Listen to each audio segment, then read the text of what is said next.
ವೀಕ್ಷಕರೇ, ನೀವು ನೋಡ್ತಾ ಇದ್ದೀರಾ ಬಿಕೆ ನ್ಯೂಸ್ ಕನ್ನಡ. ನಾನು ರೋಹಿಣಿ ತೊಳ್ಮುದಿ. ಕರ್ನಾಟಕ ಕಾರ್ಯನಿರತ ಪತ್ರಕರ್ತರ ಸಂಘದ ವಿಜಯಪುರ ಜಿಲ್ಲಾ ಅಧ್ಯಕ್ಷ ಸ್ಥಾನದ ಅಭ್ಯರ್ಥಿಯಾದ TV9 ಜಿಲ್ಲಾ ವರದಿಗಾರ ಅಶೋಕ್ ಯಡಹಳ್ಳಿರವರ ಪರವಾಗಿ ವಿಜಯಪುರದಲ್ಲಿ ಭರ್ಜರಿ ಪ್ರಚಾರ ನಡೆಸಲಾಯಿತು.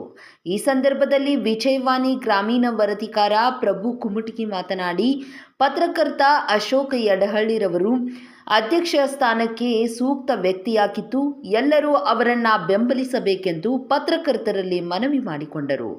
ಅಧ್ಯಕ್ಷ ಸ್ಥಾನ ಅಭ್ಯರ್ಥಿ ಅಶೋಕ್ ಯಡಹಳ್ಳಿರವರು ಬೆಂಬಲ ನೀಡುವಂತೆ ವಿನಂತಿಸಿದರು. ಹಿರಿಯ ಪತ್ರಕರ್ತರಾದ ಮೋಹನ್ ಕುಲಕರ್ಣಿ, ಇಂದುಶೇಖರ್ ಮನೂರ್, ಗೋಪಾಲ್ ಕನ್ನಿಮನಿ, ರಾಹುಲ್ ಆಬ್ಡೆ, ಗುರುರಾಜ್ ಗದ್ದನಕೇರಿ ಹಾಗೂ ಗ್ರಾಮೀಣ ಪತ್ರಕರ್ತರು ಇದ್ದರು.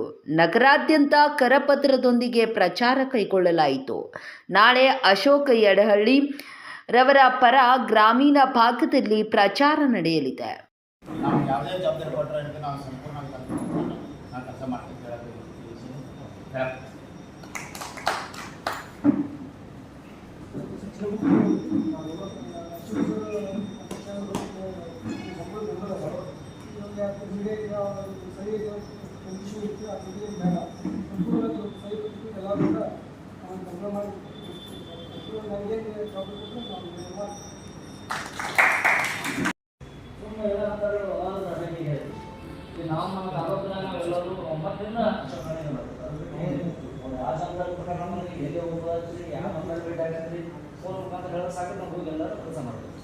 ನಮ್ಮ ತನು ಬರೋದನ್ನು ನಾವು ನಮಗೆ ಸರ್ಕಾರ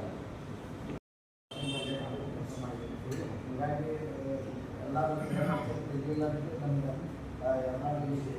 ಎಲ್ಲ ಕಾರ್ಯಕ್ರಮದಲ್ಲಿ ಭಾಗಿಯಾಗುವುದು ನನ್ನ ಗುರಿಯಿಂದ ಬಂದಿದ್ದು.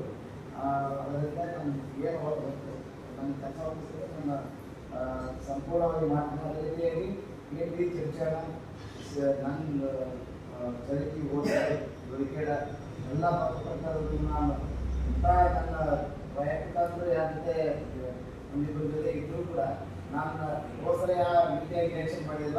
ಎಲ್ಲ ಭಿನ್ನಾಭಿಪ್ರಾಯ ಮಾಡಿ ಅವ್ರು ಕಾಲಿದ್ದು ಅಣ್ಣಾಗೆಲ್ಲ ಉಳಿಸುವಂಥ ಕೆಲಸ ನಾನು ಮಾಡ್ತೀನಿ ಅಂತ ನಮ್ಮ ಜೊತೆ ಇರುವ ಸಂಪಾದಕರಿಗೆ, ನಮ್ಮ ಜೊತೆ ಇರುವ ನಮ್ಮ ಪತ್ರಿಕೆಗಳ ವರದಿಗಾರರಿಗೆ ನಾವು ಬರೀ ಸಂಪಾದಕರು ನಮ್ಮ ಪತ್ರಿಕೆ ಕೆಳಗಿನ ಸದಸ್ಯರು ನಾವು ಹೇಳುವಂತ ಕೇಳ್ತಾರೆ ಅಂದ್ಕೊಂಡು ಆರ್ಡರ್ ಮಾಡೋಂಗಿಲ್ಲ. ಯಾರು ಯಾರ ಮಾತನ್ನು ಕೇಳುವ ಸ್ಥಿತಿ ಈಗಿಲ್ಲ. ಹೀಗಾಗಿ ನಮ್ಮ ವರದಿಗಾರ ಇದ್ದರೂ ನಾವು ಪ್ರತಿಯೊಬ್ಬರಿಗೆ ವೈಯಕ್ತಿಕವಾಗಿ ಫೋನ್ ಮಾಡಿ ನಾವು ವಿನಂತಿ ಮಾಡ್ಕೋಬೇಕು. ಸಂಪಾದಕರು ವಿನಂತಿ ಮಾಡ್ಕೋಬೇಕು. ಆ ರೀತಿಯೊಳಗೆ ನಾವು ಹೋಗೋಣ. ಉದಾಹರಣೆ ಮಾತ್ರ ಎಲ್ಲಿನ ಬಗ್ಗೆ ಯಾವುದೇ ಯಾರಿಗೂ ಸಂಶಯ ಇಲ್ಲ ಅಂದರೂ ಕೂಡ ನಾವು ಅದನ್ನು ಹಗುರವಾಗಿ ತಗೋಬಾರ್ದು. ಈ ರೀತಿಯೊಳಗೆ ನಾವೆಲ್ಲರೂ ಯಾವುದೇ ವಿಷಯಕ್ಕೆ ನಾನು ಹೇಳಿ 9 ದಿವಸ ತಮಗಾಗಿ ರಾತ್ರಿ ನೀವು 2-3 ಗಂಟೆಗೆ ಬಂದರೂ ನಾನು ಮುಂದಿರ್ತೀನಿ. ಆ ರೀತಿಯೊಳಗೆ ಕೆಲಸ ಮಾಡ್ತೀನಿ. ಇನ್ನೊಂದು ಇವ್ರ ಪತ್ರಕರ್ತರಿಗೆ ಶಕ್ತಿ ಆಗ್ತಾರೆ ಅನ್ನೋದಂತೂ ಅದರೊಳಗೆ 2 ಮಾತಿಲ್ಲ. ಯಾಕಂದ್ರೆ ನಾನು ಅವ್ರನ್ನ ಹತ್ತಿರದಿಂದ ಕಂಡಿರ್ತೀನಿ. ಹೀಗಾಗಿ ನಾನು ಅವ್ರ ಜೊತೆನೇ ಇರಬೇಕನ್ನೋ ಅಭಿಲಾಷೆಯಿಂದ ಆರಂಭದಿಂದ ನಾನು ಕೈಗೊಳ್ತೀನಿ. ನಾವೆಲ್ಲ ಒಟ್ಟಾಗಿ ಹೋಗೋಣ. ನಮ್ಮಿಂದ ಏನದ ಆ ಕಡೆ ಕೆಲವರು ಹೇಳಿದ್ರಲ್ಲ ಹಣಕಾಸಿನ ಬಗ್ಗೆ, ಅವ್ರು ಮುಖ್ಯವಾಗಿದ್ದಾರೆ ಈ ವಿಷಯಗಳು. ನಾವು ಅವ್ರನ್ನ ಹೇಳಿ ತರೋದೇ ಬೇಡ ಈ ವಿಷಯಗಳು. ಯಾಕಂದ್ರೆ ನಾವು ವೈಯಕ್ತಿಕವಾಗಿ ನಾವು ಹೋದ ಸಲ ಎಲೆಕ್ಷನ್ ಮಾಡ್ತೀವಿ. ನಾನು ಕೂಡ ಇದೆ. ಅವಾಗ ನಾನೊಂದು 5,000 ಹಾಕಿದೆ, ಉಳಿದವರು ಒಂದು 5,000, ತಮ್ಮ ಅನುಗುಣವಾಗಿ 3,000 ಮತ್ತು ಯಾರಿಗೂ ಜಿಲ್ಲಾ ಕಾರ್ಯಕಾರಿ ಸಮಿತಿಯವರು 2,000 ಅದರೊಳಗೂ ಕೊಡಬೇಕನ್ನೋ ಸ್ವಲ್ಪ ಹೆಚ್ಚಿಗೆ ಹಿಂಗೆ ನಮ್ಮ ಅರ್ಪಣೆ ಮಾಡಿ ಹಿಂದಿನ ಎಲೆಕ್ಷನ್ ಆದರೂ ನಾವು ಯಾವುದೇ ರೀತಿ ಯಾರಿಗೂ ಭಾರ ಆಗಿಲ್ಲ. ಅಧ್ಯಕ್ಷರಿಗೂ ನಾವು ಭಾರ ಮಾಡಿಲ್ಲ. ಅದೇ ಇದ್ರೊಳಗೆ ನಾವು ಹೋಗ್ತೀವಿ. ಇದು ನಮ್ಮೆಲ್ಲರ ಮನಸ್ಸು. ಈ ಅಶೋಕ್ ಅವ್ರ ವಿಚಾರಲ್ಲ ಯಾರಲ್ಲ. ಯಾಕಂದ್ರೆ ನಾವು ಮುಂದಾಗಿ ಮಾಡ್ತೀವಿ ಅಂದಾಗ ಅವರು ಏನೋ ಈ ವಿಷಯದೊಳಗೆ ಹೇಳುವ ಒಂದು ಇದು ಇಲ್ಲ, ಇಲ್ಲ. ನಾವು ಮಾಡ್ಲಿಕ್ಕೆ ತಯಾರಿದ್ದೀವಿ. ಏನೇ ಖರ್ಚುಗಳನ್ನ ನಾವೆಲ್ಲರೂ ಸೇರ್ ಮಾಡೋದು. ಅದರೊಳಗೇನು 2 ಮಾತಿಲ್ಲ. ಆದರೆ ಆರ್ಥಿಕ ವಿಷಯದೊಳಗೆ ಅಸಹಾಯಕರಿದ್ದವ್ರು ದಯವಿಟ್ಟು ಅದಕ್ಕೆ ನೀವು ಭಾರ ಮಾಡ್ಕೊಂಡು ಮಾಡೋದೇನು ಬೇಡ. ಎಲ್ಲ ಕೂಡಿ ಮಾಡೋಣ. ಮತ್ತು ನಾನು ಇಡೀ ಇಲೆಕ್ಷನ್ ಮುಗಿತಾನ ನಮ್ಮ ಕಾರ್ ಅಶೋಕ್ ಅವ್ರ ಮೀಸಲಿರ್ತದೆ. ಅದನ್ನು ಇರ್ತೀನಿ. ನಾನು ಸ್ವತಃ ಅವ್ರ ಜೊತೆ ಇರ್ತೀನಿ. ನನಗೆ ಯಾವುದೇ ಜವಾಬ್ದಾರಿ ವಹಿಸಿದ್ರು ಅತ್ಯಂತ ಪ್ರಾಮಾಣಿಕವಾಗಿ ಮಾಡ್ತೀನಿ. ಅತಿ ಸಮರ್ಪಣಾ ಮನೋಭಾವದಿಂದ ಈ ಚುನಾವಣೆ ಕಾರ್ಯಕ್ರಮ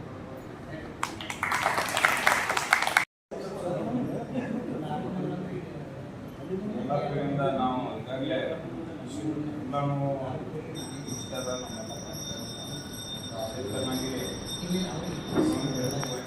ಎಲ್ಲ ಸ್ಥಳೀಯ ಟಿವಿ ಚಾನಲ್ಲು, ಮಾಧ್ಯಮ, ಎಲೆಕ್ಟ್ರಾನಿಕ್ಸು ಮತ್ತು ಅದನ್ನು ಮೀರಿ ಯೂಟ್ಯೂಬ್ದವರು ಏನಾದರೂ ರಿಕ್ವೆಸ್ಟ್ ಮಾಡಿದ್ರು ಅವ್ರಿಗೂ ಕೊಡ್ಸಂತ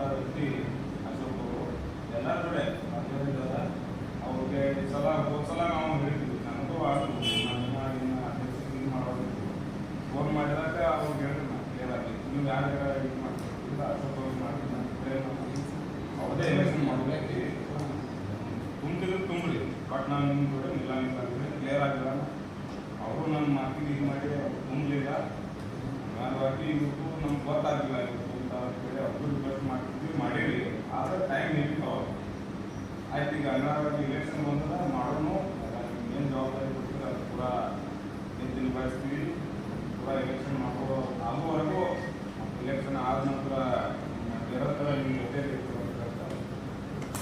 ಮತ್ತಷ್ಟು ಸುದ್ದಿಗಾಗಿ ನೋಡ್ತಾ ಇರಿ BK ನ್ಯೂಸ್ ಕನ್ನಡ.